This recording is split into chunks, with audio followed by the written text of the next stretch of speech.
folks, how's it going? This is Mitch. I'm going to show you my next plane I'm building.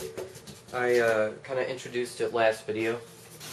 That was more about answering life and pilot's question. Yada yada. Watch the video if you want to know. But anyways, this is I'm using EPS foam, which stands for expanded polystyrene, and it's basically styrofoam. Everyone knows what styrofoam is, right? It's not the best for making models because it's very hard to cut with a knife and everything. You need a hot wire or a soldering iron, or I even use a small Dremel bit for grinding, and it cuts it pretty well. Basically, I'm using this because I went to Home Depot and they had two different types of foam. Well, other than this, they had the pink mashed up, folded up foam that was like 35 bucks. It looked like it had been tossed around by employees, not taken very much care. Or they had like the 2-story big pink foam that was like this thick. That was expensive too. But they had this stuff. It was like $6 or $8 or something. But it basically comes in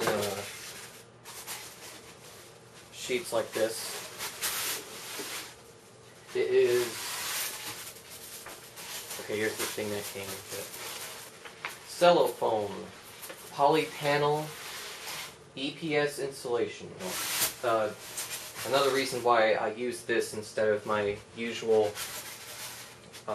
foam core is the width. Basically, the foam core is just 20 by 30 inch, and that wasn't wide enough. I wanted to make the air truck that RC Test Flight Daniel is making. I wanted a high wing stuff to take aerial photography with. I had my fast, Delta Jet, and I had the camera. And the problem with going fast with the camera is that, you're going so fast, by the time you get a good shot, you gotta turn around, right? Or you lose your plane. This one can go high and very slow, and take photos. Now back to my construction of the plane.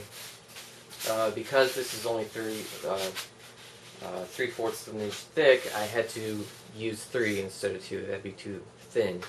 The problem with that, instead of, for instance, let me go back to the what type of foam this is. This is actually, if you know what elapper foam, however you say it, the stuff that the multiplex planes are made out of.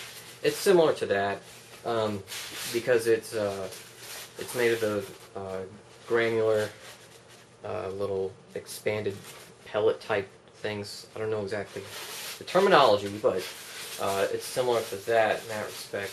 But anyways, those are split in half. You see guys who modify theirs, they split in half and put their custom electronics in there. Well, this is too thin, so I did something similar, but the deal is that the centerpiece right here, put the 2 others down for a second to show you. So this is where my receiver is going to go. So it grasps it nice. Of course, this is where the wing is going to go, the battery. I put barbecue skewers in here. If it's overkill, I don't care. It's very, flimsy otherwise, so that's fine. Let's do it on the other side. But anyways, also this channel here is for servo extensions for the wing servo. I should show you the wing first of all, get a good idea. Now I had a Wild Hawk. These wings are from a recycled Wild Hawk. Basically, if you don't know what Wild Hawk is, it's a knockoff of the Easy Star. It's a fine flying plane. It's just very underpowered.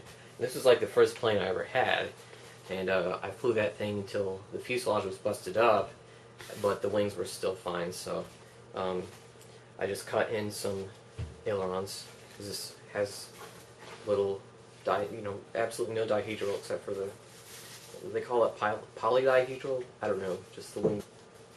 So you see, these end a little short, so I'm just putting the servo extensions in here. It's just going to wrap around. That's what that channel is. And this is for the rudder servo. And here is on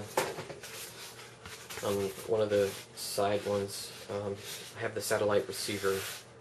I'm going to cut this out and make a door on there so I can access the receiver ports and things like that. And the other side houses the elevator servo. It's going to mount to the side. And here is the channel. It goes down, and that's where the receiver is. Pretty slick, huh? Well, this is pretty much a pain in the butt with that centerpiece. You just figuring it all out. You know, I've never made something like this. It's like I'm scratch building a multiplex planes. You know how well put together those are, and they're pretty complex too inside. But I'm just learning how I go.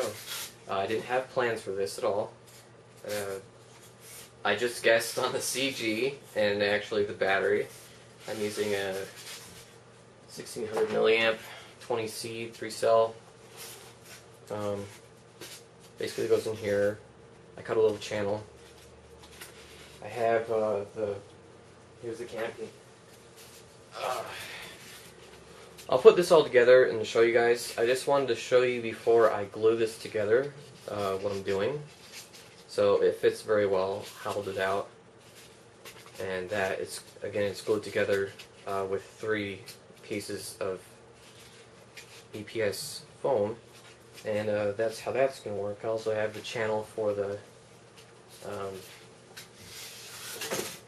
vertical stabilizer rudder, and that. Now I'm going to pause the video and kind of test fit it, dry fit it, and then I'll show you guys what it looks like.